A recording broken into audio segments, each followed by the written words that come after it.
Paz y bien. En esta oportunidad, queridos hermanos, queridas hermanas, queremos dar a conocer o comentar, dar a conocer el nuevo documento emanado por el Pontífice Papa Francisco. Como sabemos todos, fue publicado este documento el 3 de octubre, recién pasado.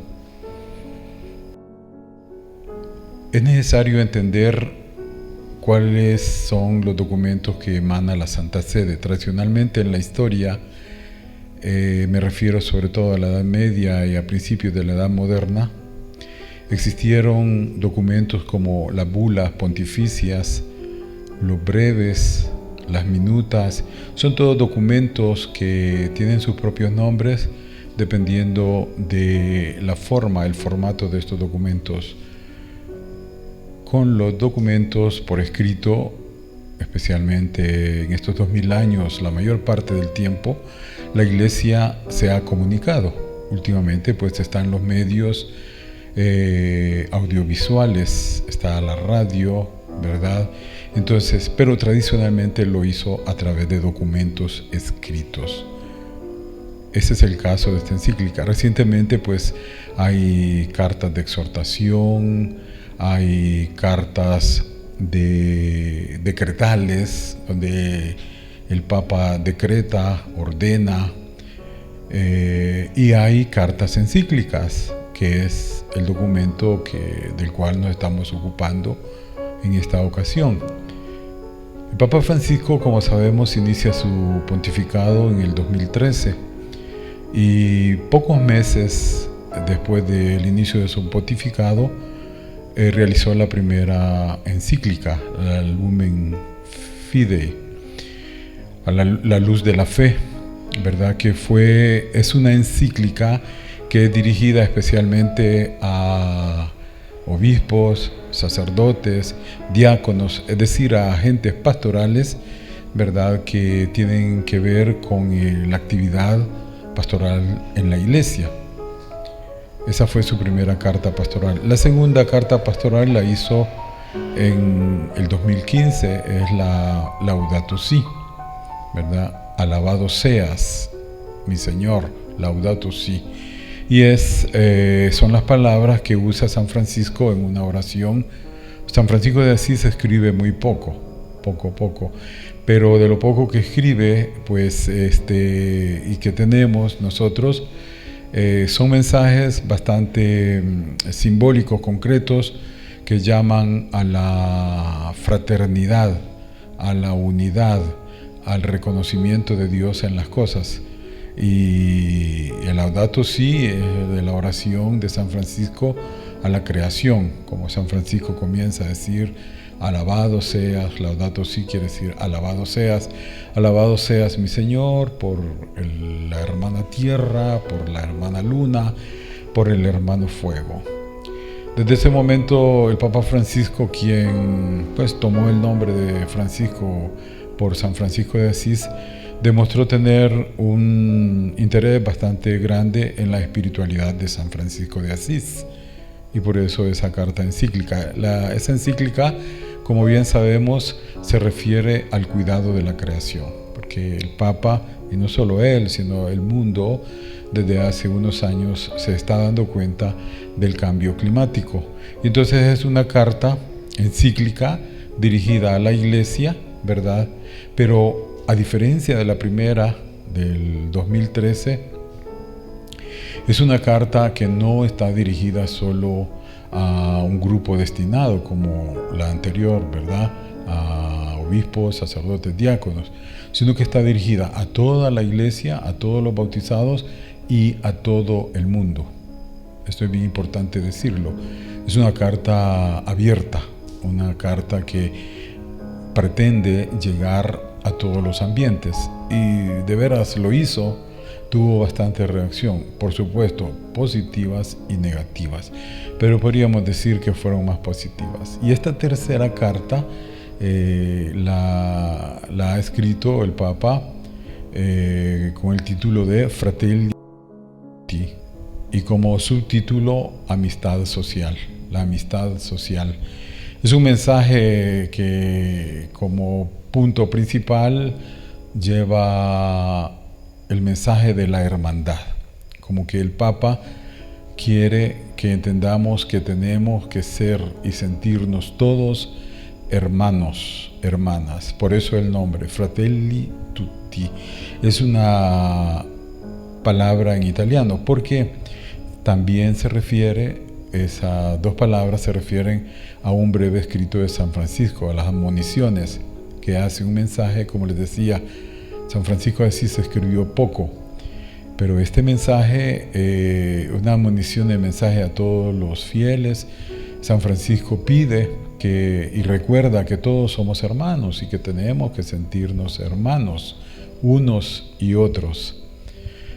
Este es en sí entonces el mensaje que tienen las encíclicas. La tercera encíclica, que es esta Fratelli Tutti, es una encíclica también que está dirigida no solo a los bautizados, sino también a todo el mundo. De hecho, él pretende que sea un mensaje, como se ve en el cuerpo, en el contenido de la carta, que llegue también a otras religiones. La carta publicada, firmada y publicada desde el 3 de octubre, ha tenido reacciones. Esto es lógico, ¿no? Y las reacciones son positivas y negativas, ¿verdad? Comenzamos por las negativas. Bueno, han criticado al Papa por el título. Ustedes saben, Fratelli Tutti. Fratelli significa hermanos. Sorelle es hermanas, pero la carta dice Fratelli Tutti. Entonces, hermanos todos. La gran crítica es, ¿y por qué solo un lenguaje masculino? Hermanos son hombres, ¿y las hermanas? Y después todo el discurso por la ideología de género, ¿no?, que vendría detrás de eso. Entonces es difícil encontrar una fórmula que globalice todos los géneros, todo lo que se entiende por géneros, ¿no? Entonces esa ha sido una crítica bastante frecuente para la carta. Otra crítica, son muchas, pero una de las que más tal vez hemos oído es la crítica cuando sobre todo el Papa habla de la propiedad privada, por ejemplo, ¿no?, o la redistribución de las riquezas. Dicen que es un mensaje comunista. Y así hay muchas críticas negativas que van directamente al Papa con ese escrito. La parte positiva que ha causado el mensaje de la carta es que hace poco, el 21 de octubre, hace unos 3-4 días, por una iniciativa del arzobispo, el cardenal Osoro de Madrid, junto con un comité, una liga de políticos latinoamericanos, hicieron una reunión. Por supuesto, en estos tiempos en que estamos, la hicieron por medio de la web, tanto un webinar, y se reunieron políticos católicos, ¿verdad? Y este es fruto de la Fratelli Tutti. Se reunieron políticos católicos españoles, italianos, argentinos, chilenos, brasileños, colombianos, costarricenses, hondureños y mexicanos, ¿verdad? De Centroamérica tenemos 2, de Costa Rica y de Honduras, que participaron en una reunión, todos ellos, para ahondar sobre el mensaje de la carta. Porque en la carta, en el contenido, tenemos un mensaje muy especial al mundo de la política nacional, la política internacional. Y el Papa apela por una buena política, de cómo los políticos, especialmente en este sentido dirigida a los católicos y a todos, cómo los políticos pueden, ¿verdad?, con su actividad política a nivel nacional o a nivel internacional, pueden promover esta hermandad que es tan importante. La carta ha sido publicada, ha sido traducida a diferentes lenguas. La lengua de origen, él la escribe en español, la escribe en español. Como sabemos, Papa Francisco es de lengua española, argentino. La escribe precisamente, comienza a escribirla al inicio del año, ya por febrero. Y en esos días, como sabemos, comenzó la pandemia a nivel mundial. Primero, en China, como sabemos, después en Europa y se extendió por el mundo. O sea que cuando él estaba redactando ese documento, era el momento en el cual la pandemia se estaba manifestando como un gran azote para la humanidad. Entonces el Papa, preocupado por eso, dice, yo creo que se emociona en un cierto sentido para decir, es necesario que en un acontecimiento tan doloroso y difícil como el que estamos viviendo, pensemos en que tenemos que ser hermanos, hermanas, tenemos que hacer fraternidad. ¿Por qué? Para enfrentar este problema sanitario o esta pandemia. Entonces él como que se inspira más durante esos días de pandemia. Yo pienso ya por marzo, abril, él está escribiendo esa carta. Y es una carta que como contenido también recoge muchos de sus discursos, homilías, enseñanzas que ha hecho desde que inició su pontificado en el año 2013. Bien, ese es para hablar sobre en sí el contexto en que se entrega la carta. En cuanto al contenido, nosotros podemos decir que es un contenido bastante extenso. Sí, extenso, ¿no? Son 8 capítulos. Se suman aproximadamente 43.000 palabras, ¿no? Ustedes saben que se cuentan las palabras, entonces el texto tiene unas 43.000 palabras. 287 numerales, porque son 8 capítulos y 287 numerales, de los cuales en el contenido hay 288 citas, o sea que cuando uno escribe, cita algo, tiene que hacer la referencia de dónde ha sacado esa cita. Por supuesto que la primera cita es de las admoniciones de San Francisco, dice Fratelli Tutti, ¿no? Y así son 288 citas. El documento, algo que sí tengo que decir es que el documento, para hacer el documento el Papa se inspiró, repito, como ya lo dejé dicho, en San Francisco de Asís. Pero también hay otros personajes que inspiran a San Francisco, de hecho lo dice al final, en uno de los últimos numerales, dice que además de San Francisco, a él lo ha inspirado también Martin Luther King, por ejemplo, este famoso pastor protestante norteamericano, defensor de los derechos de la población afroamericana, ¿verdad? Un gran defensor, Martin Luther King. También otro personaje que le inspira al Papa, lo dice él, es Desmond Tutu, un obispo africano, y por supuesto Gandhi. Y por último, también dice él que se ha inspirado en esa carta en un sacerdote del siglo XIX, un sacerdote francés, Carlos de Foucauld. No sé si ustedes han oído hablar de él. Él es un sacerdote, repito, del siglo XIX, nacido en el año 1858 y muere en 1916. Es una historia muy interesante. Podría ser oportunidad para que entre ustedes, los que quisieran, se interesaran en conocer más sobre este personaje. Él es beato, ¿verdad? Carlos de Foucauld es un francés. Él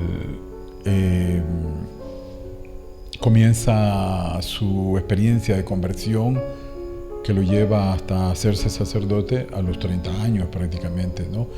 Antes tiene una vida un poco así como la de todos, trabajo, un hombre muy inteligente, muy inteligente, que viajó mucho, Carlos de Foucauld, pero él tiene una experiencia espiritual en el desierto. Termina sus últimos 15 años de vida en el desierto del norte de África. Y allí es donde él, Carlos de Foucauld, entiende la importancia y la necesidad de la hermandad, ¿verdad? Él pide en una cierta ocasión a alguien, le dice, oye, pídele a Dios para que yo en realidad sienta que soy hermano de todos, que todos son mis hermanos, que todas son mis hermanas. Ese era el ideal de Carlos de Foucauld. Entonces, Carlos de Foucauld también inspira al Papa Francisco en la escritura de este documento. Bien, en cuanto al contenido, habla de muchas cosas el Papa, para redundar sobre la importancia de la fraternidad. Habla sobre el racismo como una limitante para poder sentirse hermano y hermana. Sabemos lo que es el racismo. El racismo hace mucho daño. El racismo hace heridas, rompe cualquier principio de fraternidad. Después tenemos también otro tema que toca, es el de la inmigración, ¿no? O sea, si somos hermanos, somos hermanas, tenemos también el derecho de movernos. Entonces el Papa toca este tema que es bastante importante. Ustedes saben que ahora los movimientos más grandes de migración están en Europa y en América. Todo el mundo tiene movimientos migratorios, pero los más grandes en este momento están en Europa y aquí en América. Es decir, muchos del Medio Oriente y de África que intentan irse a Europa, y muchos de Centroamérica, especialmente México, Centroamérica, que intentan irse a Estados Unidos. Y entonces él plantea eso como un problema que va contra los principios de fraternidad. Después, por supuesto, habla también de las relaciones interreligiosas. Es absurdo cómo la religión puede dividir. La religión tiene que unir, ¿verdad? Porque Dios, el Dios de todos, el Dios en que todos creemos, es un Dios que une. El mensaje teológico central de la encíclica, porque al hablar del ejemplo del buen samaritano, esta parábola que todos nosotros conocemos, la toma el Papa Francisco como algo esencial para explicar lo que significa ser hermano, ¿verdad? Lo que significa tener atención al prójimo. Entonces hace todo un desarrollo bien interesante donde el Papa recuerda, ¿no?, que todos tenemos que tener los mismos ejemplos, principios del samaritano, es decir, ayudarnos. Y por eso entonces apela a la solidaridad, por supuesto, ¿no? Esta fraternidad de la cual el Papa habla es una fraternidad que tiene que ser universal. Ustedes saben que a la fraternidad universal la amenazan las guerras. Las guerras, ¿no? En este momento estamos en octubre de 2020, estamos con panoramas guerrísticos muy fuertes que algunos de ellos somos conscientes, de otros no, como por ejemplo en el Mar Caspio, ¿no?, en el Cáucaso, la guerra en este momento que está muy crudecida entre Azerbaiyán y Armenia, ¿verdad?, por la zona de Nagorno-Karabaj. Esta es una situación que preocupa no solo a los del lugar, sino a todo el mundo. Entonces la guerra es también un flagelo que viene a destruir cualquier principio de fraternidad. Entonces el Papa apela y dice que no. Y hay una cita bien interesante que él recuerda lo que dice San Agustín al hablar de la guerra justa, ¿verdad? Ustedes saben que en la doctrina de la Iglesia y en general pues se toma mucho esa idea de San Agustín de Hipona, de la guerra justa, pero aprovecha el Papa, y esto lo ha venido haciendo la Iglesia, que en momentos como los que estamos viviendo, en los que una guerra puede ser desastrosa y total, no se puede hablar mucho de guerra justa, ¿verdad? Porque el mismo San Agustín dice que a la guerra hay que matarla con palabras. Son palabras más o menos literales de San Agustín. La guerra se le mata con palabras. Es decir, San Agustín, que propone lo de la guerra justa, propone también y dice que es mejor y es necesario eliminar cualquier brote de conflicto, cualquier brote de guerra. Entonces, en la carta se señala mucho este problema. Después, algunos puntos que toma que se pueden volver polémicos es el de la propiedad privada, ¿no? Cómo la propiedad privada también puede obstaculizar el principio de fraternidad, cuando la propiedad privada no se hace, no se toma bien, cuando ésta viene y crea conflictos, ¿no? Crea diferencias. También habla sobre la pena capital, ¿verdad? Este es un tema que la Iglesia y muchos países en el mundo están en contra desde hace muchos años, ¿no? Porque el tener la pena capital, o sea, la sentencia a muerte, indica pues que el principio de fraternidad se viola. Pero claro, uno se pone a pensar, cuando los condenados a muerte han hecho mucho daño, muchos dicen es mejor que se eliminen, pero esa actitud compromete el principio de fraternidad, y por eso entonces el Papa se ocupa de eso. Bien, hermanos, hermanas, son muchas las cosas de las que habla la carta, pero en sí el mensaje es, lo que quiere dejar en claro el Papa es que tenemos que construir una fraternidad universal, aprovechando de la globalización, tener una fraternidad globalizada. El documento lo concluye el Papa con 2 oraciones.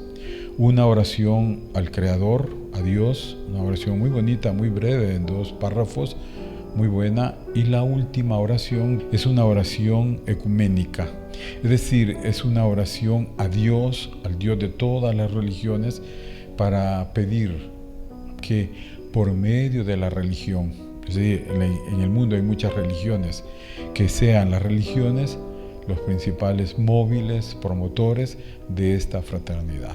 Creo yo entonces que si asumimos este mensaje, nosotros podemos pues intentar aplicar estos principios. ¿Cómo? Bueno, en primer lugar, en el círculo, en el núcleo donde nos encontramos muy cercano, estrecho, ¿no? La familia, aunque en familia pues se entiende que somos unidos, pero a veces no nos sentimos hermanos. Esa fraternidad tenemos que realizarla a nivel de barrio, por ejemplo, de cuadra, a nivel de pueblo, de ciudad, a nivel de país, a nivel del mundo. Ojalá entonces que podamos asumir, creo que la invitación queda abierta para que podamos leer el texto. Repito, no es muy grande y sí es muy rico. Bueno, esto es lo que yo quería compartir con ustedes, y que Dios, el Dios de todos, el Dios omnipotente, el Dios que tiende y que busca la fraternidad, nos ayude a sentirnos.